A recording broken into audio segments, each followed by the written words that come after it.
and I'm grateful because God is good. We have live streaming, so that tells me we have people in other places who might be watching. So keep that in mind, because I want to, this is not a preaching night, it's a Bible study night. At the same time, sometimes there's a fine line between the two, because I think tonight, I'm not sure exactly how all of this works with, we're in a new convening here in this auditorium, as opposed to be in the small room that we were in. And also just with all the speakers and everything, so I'm just going to do my best, and then I want to give opportunity toward, especially toward the end, for you to give input if you would like to give practical applications. For example, I believe that there are ways, I'm going to be talking about Daniel, and I'm going to talk about he and his three friends, and all were just, they're buddies. All were about 17 years of age, thereabouts, and they were from Israel, and they came to Babylon. They were brought to Babylon against their will. And so it's quite an interesting dynamic that they were going through. But now that they've arrived in this different land, I want you to help me know, how do you feel you should respond in hostile environments? Because that's exactly what they found themselves in, a hostile environment. Now, if you've been born again, then you are not of this world. I know sometimes you look around at your neighbor and say, I know you're really not from here. The fact is, we're not in our hearts, because once we were born again, things changed for us, because then all at once we carry a different passport in our hearts. We have a different way of thinking. We belong to a different, I remember in South Africa, one of the things that one of the pastor's wives said to us one day, talking about how we face so many people with so many different ways of thinking. They said, sometimes I know that that person is not of my tribe. Now that said a lot to me, because in the context of what we were dealing with, that person didn't think like us, because when you don't know Jesus, you're not of the same tribe I'm in. You're not from the same heart that I'm from, and that makes a difference. So I want to talk about tonight, I'm going to deal with the first 4 chapters of Daniel. It's not I'm not going to be in a lot of heavy teaching. What I want to do, though, is let you see something that I think I discovered a few years ago. One of the things that I came to the conclusion of is, I believe, and I realize I could be wrong, but I believe, because when you learn to add 2 plus 2, I think Nebuchadnezzar, I think we're going to see him in heaven, because boy, he changed his heart.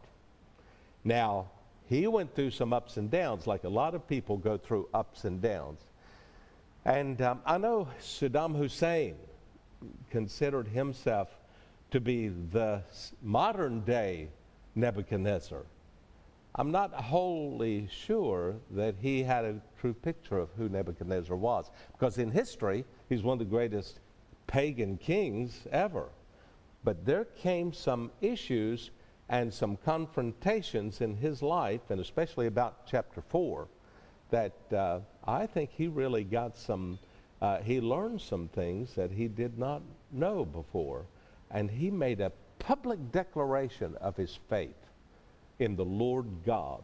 And I was impressed. One day I'm looking at that and I'm saying, you know, I can't say that I won't see him in heaven. I believe I just may very well see him in heaven. And I think that's an interesting thing. As we look at this, let me go with chapter 1. Daniel chapter 1. And it's in the 3rd year of Jehoiakim's reign as king of Judah. King Nebuchadnezzar of Babylon attacked Jerusalem. Now, Babylon, or Nebuchadnezzar, was not a good guy. And a lot of things he did were not good. But he is an interesting man, and I've studied a lot about Nebuchadnezzar. And he was an interesting man, and the Lord the Bible says in verse 2 of chapter 1, the Lord let Nebuchadnezzar capture Jehoiakim and take away some of the things in God's temple.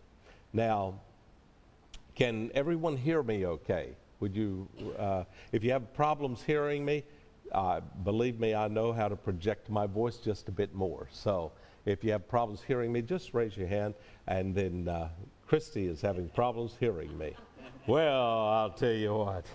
I want you to hear as much as I can. So one day, the king, as they came in to Babylon, he took some of the things that were the possessions in the house of God. Now, that automatically puts him in a different category, a wrong category. But he took some things that belonged to the house of God. But now, all things are forgiven when God touches your life, right? And so if God touched his life along about chapter 4, he did turn him out to pastor for 7 years. And if God does that, it'll be amazing to see how many things he did all along the way. And so Nebuchadnezzar took away these things. One day the king ordered his right-hand man, I want you to go in and choose from those captives that we brought from Israel.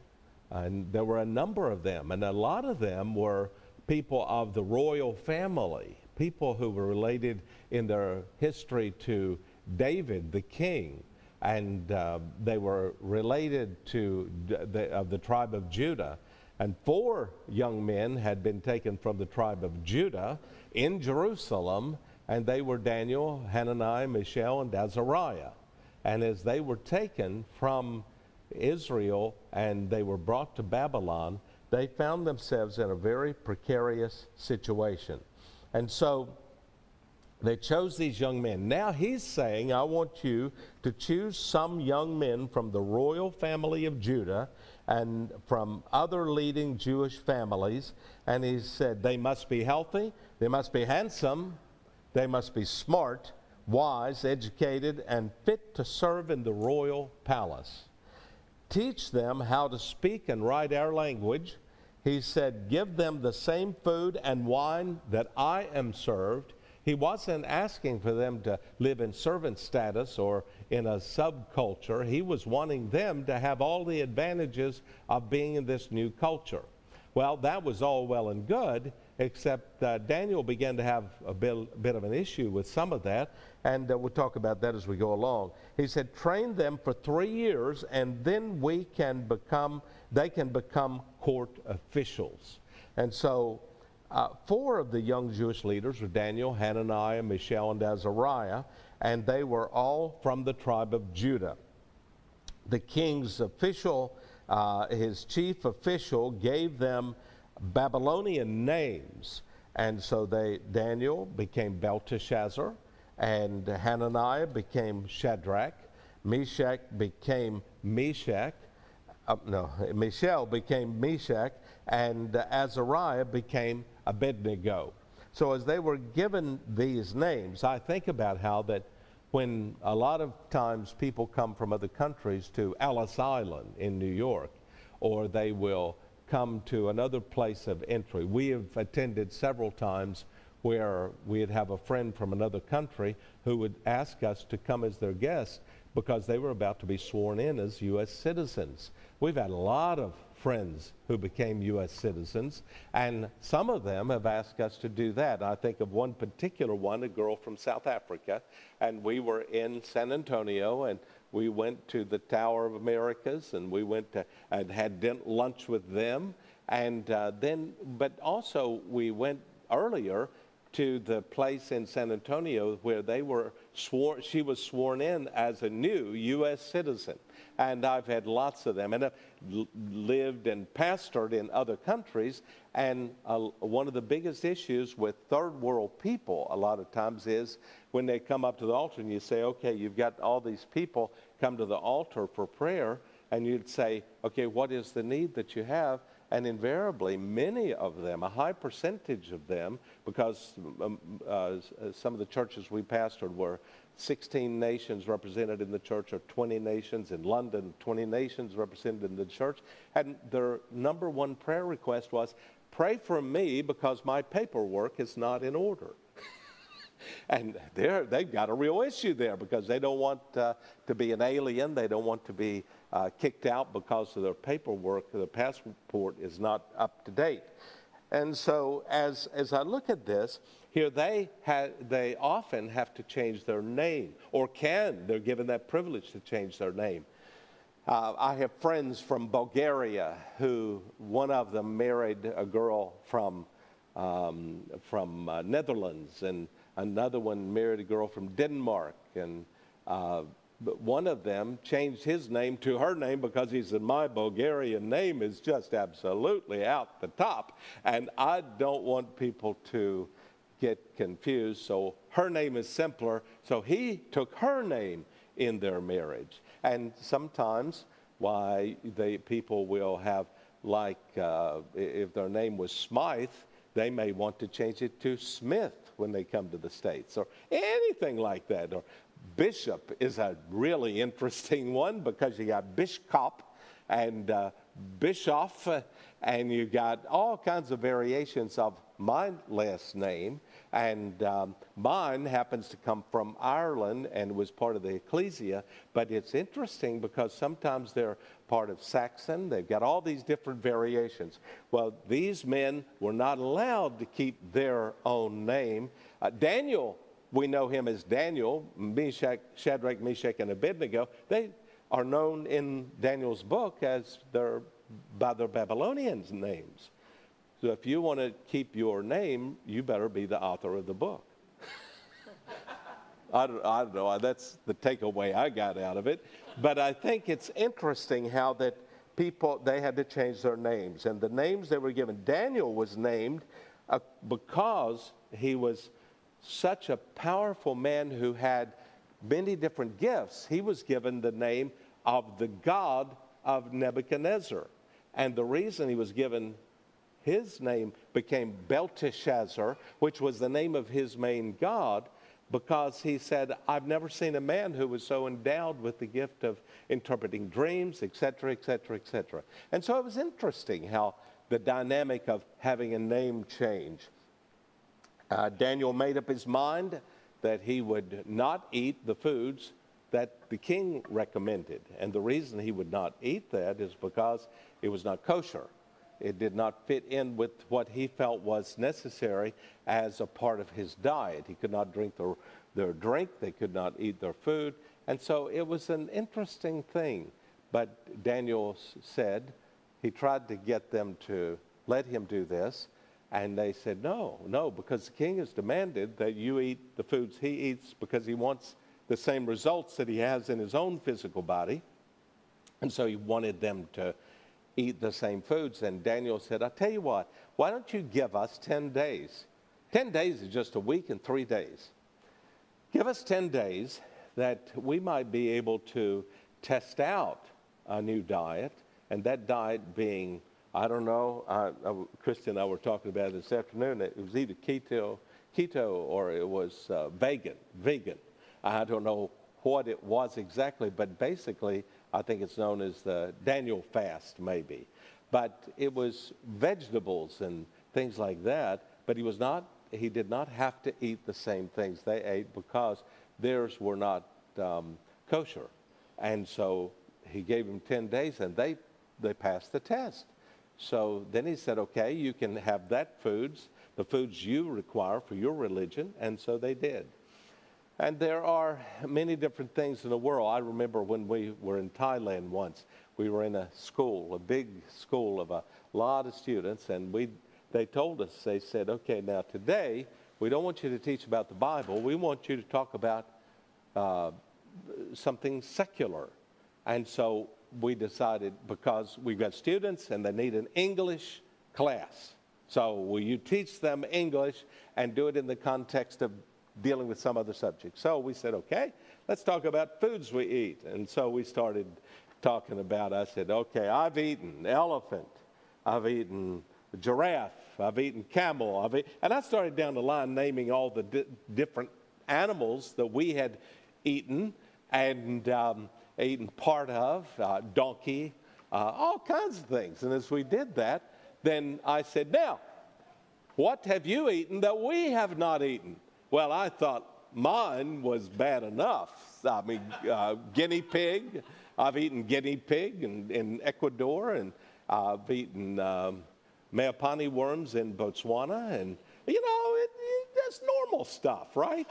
And so I wanted to hear what did they have to say of things they have eaten. They start cat, dog, snake.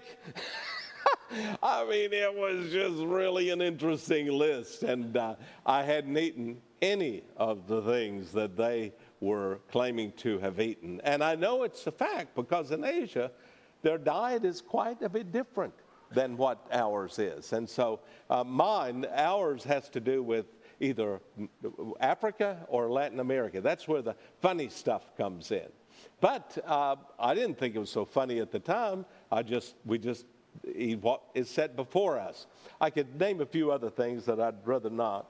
And so, but I think about how when we come to a different country or we come to a different culture, it's amazing the challenges, the changes, the variations from what we are comfortable with, what we're accustomed to.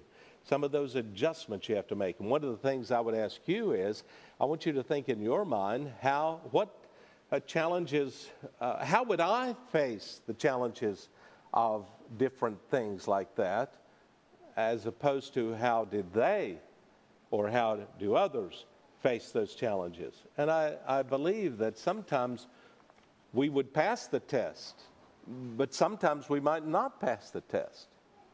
And it's interesting when you're looking in the mirror trying to decide which group you fall into.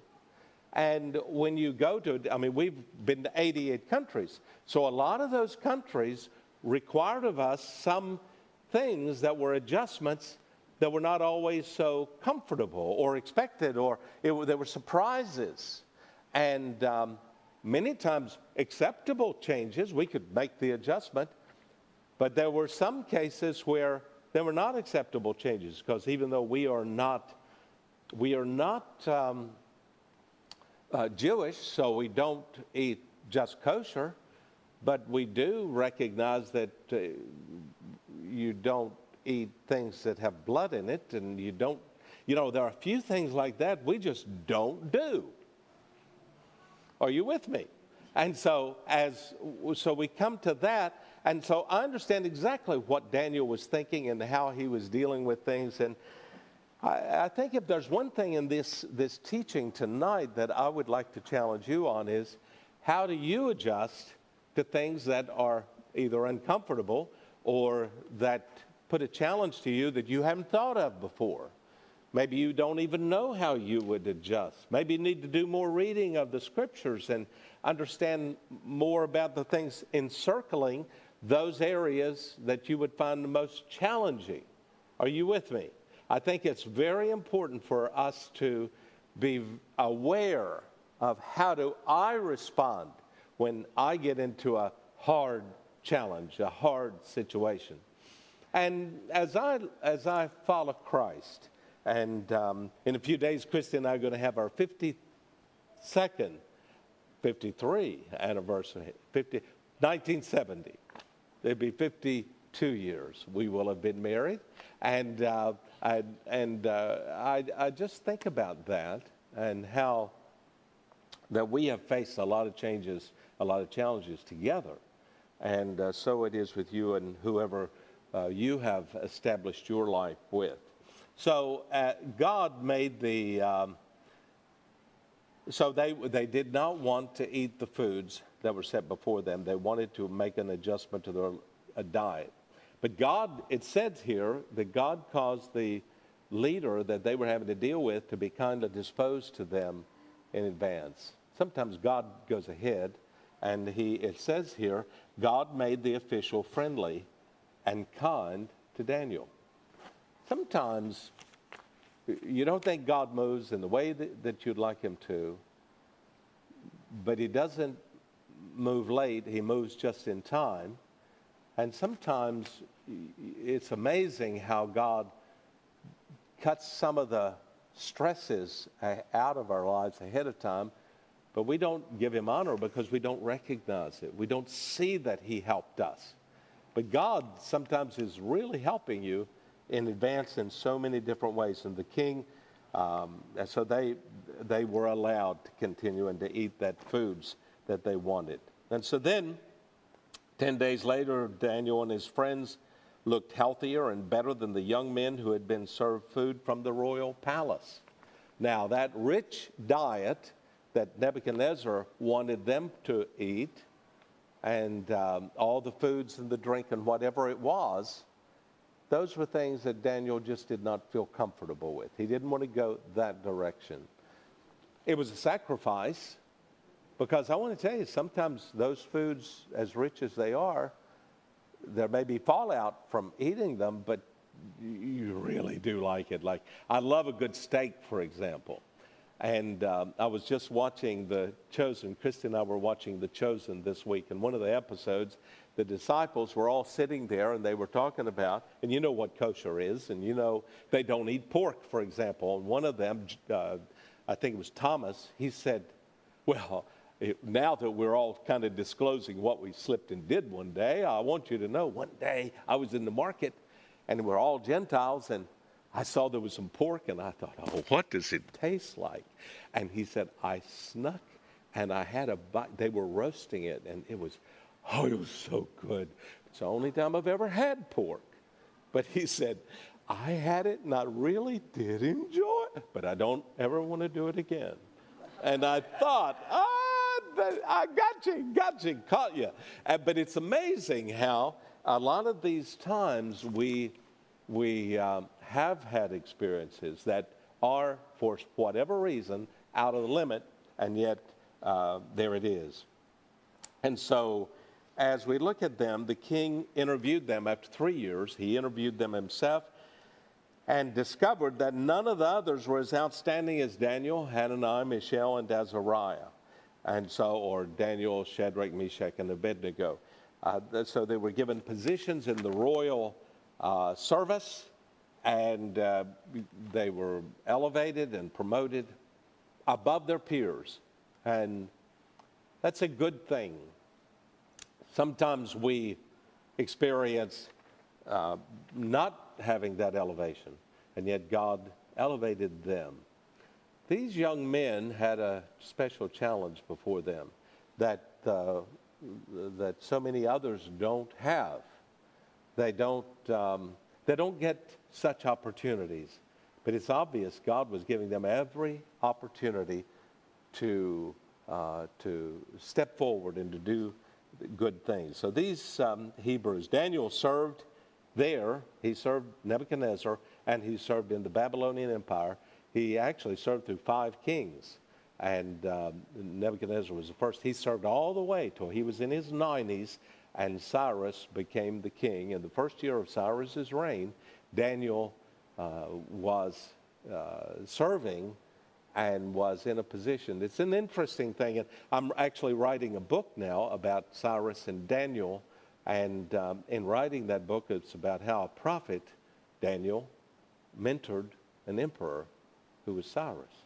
And it is fascinating, and all the stories, and throughout history, there are so many things I've discovered about these two men, not just about Cyrus, but about Daniel as well, and how their lives were so absolutely, God gave special grace, and Daniel mentored Cyrus. And it's an interesting thing just looking at all of that. So anyway, we look at this and we see in Daniel 2, the 2nd chapter.